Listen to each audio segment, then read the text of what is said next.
My name is Natalie, and this is my third interview with the 69 Eyes and second interview with the singer of the band on May 1st, 2019.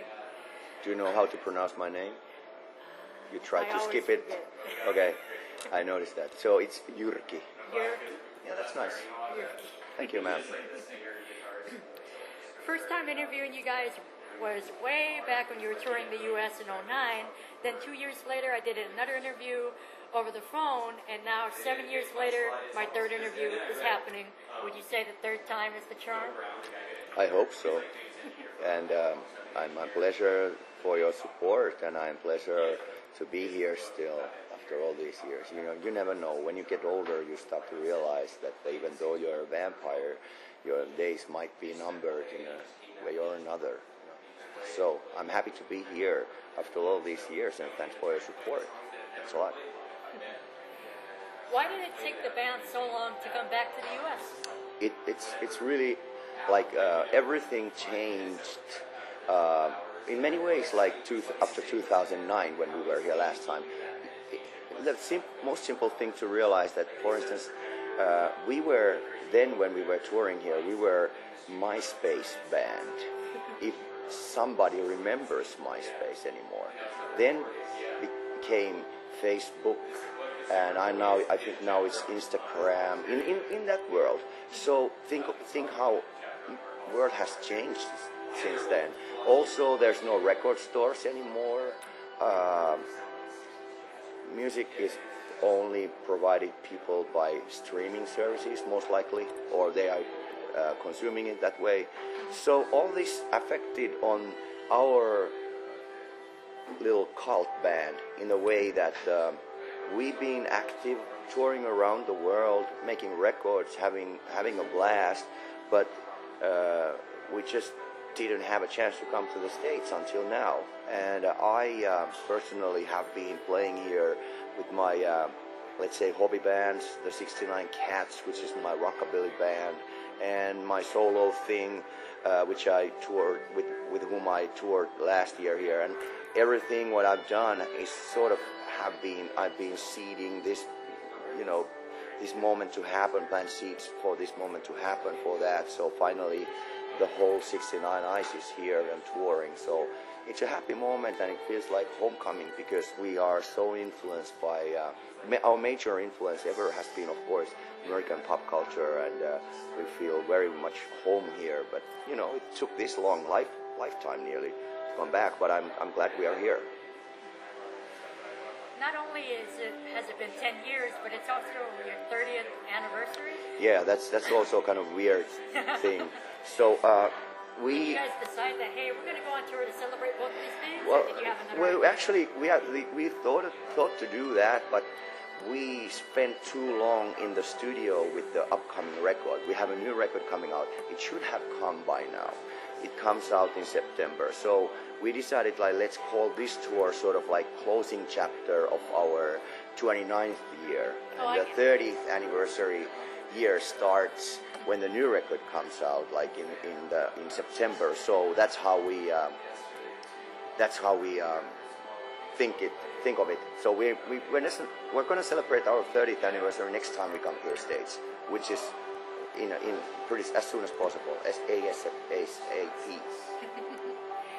Whereabouts are you in the process of your next album? It's going to be... It's done, and we're actually filming here. We're going to use this material here that we filmed in LA to our music video, and it's done. Music video, singles chosen.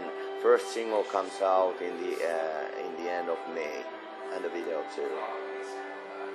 As you mentioned, you of course have the 69 Eyes, and then you have your other project, the 69 Cats, and your solo project. Yes, Will ma'am. we ever see the three of them come together for a tour or show? I turned into 50 recently, and I thought like there was two options: to just disappear for a while or arrange a party. And my idea was like, okay, let's have a party. I bring all the three bands you just mentioned to play together one night, and I'll be on stage all the time. But then our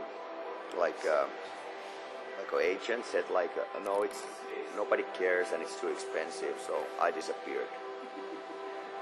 think it would have been cool. You always wonder with bands like they have that project. When it comes to will it come together? show business and the people who are the real vampires and get money out of me, they make those kind of decisions. So it was easier for me to disappear. I actually came to LA to get drunk at the Rainbow, but that's another story. Initially, you guys had the original genre style that was glam metal, and then it Yeah. moved to gothic metal. Yeah, well, we just melted them both together in a way that nobody had done before. Yeah, I was just gonna say, would you ever return to the glam metal days? Well, I mean, we're going to return it tonight here. We're going to have Take Me Down from Acoustic coming on stage, feature on one song, so here you go. Pretty soon. Are you and the drummer in any way related? Because you have the 69 No. eyes? It's just like. I always wondered that. Yeah, thanks for your paying attention for that. It was just like it was like the Ramones thing, you know. There was Joey Ramone, Johnny Ramone, Didier Ramone. Yeah. So we were thinking that it's cool if we put 69 in the end of our names. So it was our humble tribute for the Ramones for inspiring us. Way back in 2008, you released a live album, DVD combo. Will we be seeing a follow-up release? Does the world really need that? I mean, people are filming with their mobile phones. True. I think once again, when you talk with the music industry people, they will tell me that nobody's going to buy it. Why invest on that? It's a sad world when it comes to the being creative and artist, and then somebody handles the business side of it. Unfortunately. Yeah.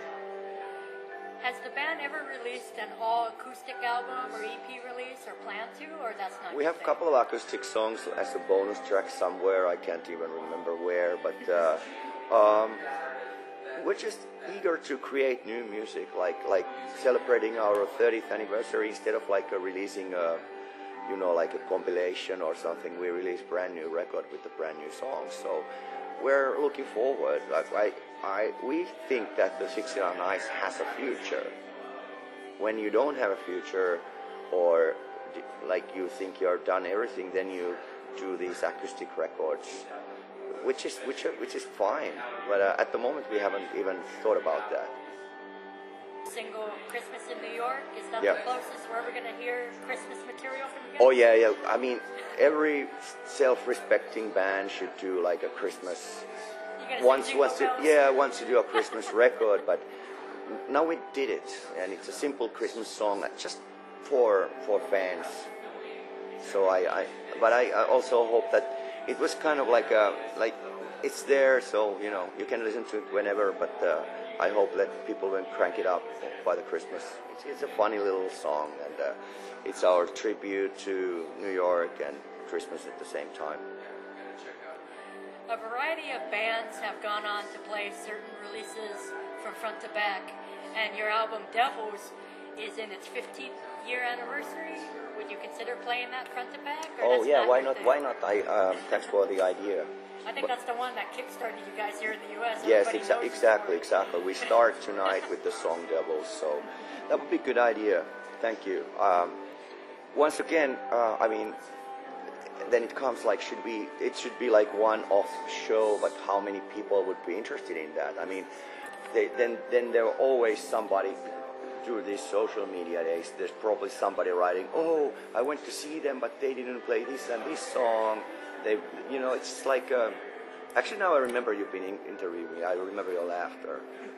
So, I mean, it's hard to. I would love to do it. We just have to plan it carefully that there's no misunderstanding that somebody expects, some other, songs except like Devils or something, from the album Devils. Whilst you're being quite known as the Helsinki Vampires, have you ever considered paying a homage to the Vampire Lestat, preferably taking the tracks from Queen of the Damned and doing covers of them? I think you'd pull it off. Yeah, thank you. I love the movie, and I love how they made it. And at some point, I was actually thinking that they sort of ripped off my image a little bit with the jewelry that he's wearing. But that's a good idea. I mean, I like to probably not. We could try our own songs coming to that idea. And you know, like our second album is called Savage Garden, and the term Savage Garden comes from Vampire Lestat book. It's like Anne Rice like made the vampires think of their nighttime world as a savage garden, you know, where they are like you know, like doing their gardening among the humans. So that's all. That realm is really close to the 69 Eyes. So thank you for the idea. Thanks for the reminder. No problem. And do you have anything else to say to the other vampires listening out there? Well, once in a while, because we gotta live forever, so we gotta stick together. And I like to thank for all the support for the Helsinki vampires. And if somebody wants to know how to become a vampire, the easiest way is to first turn into vegan to clean your blood.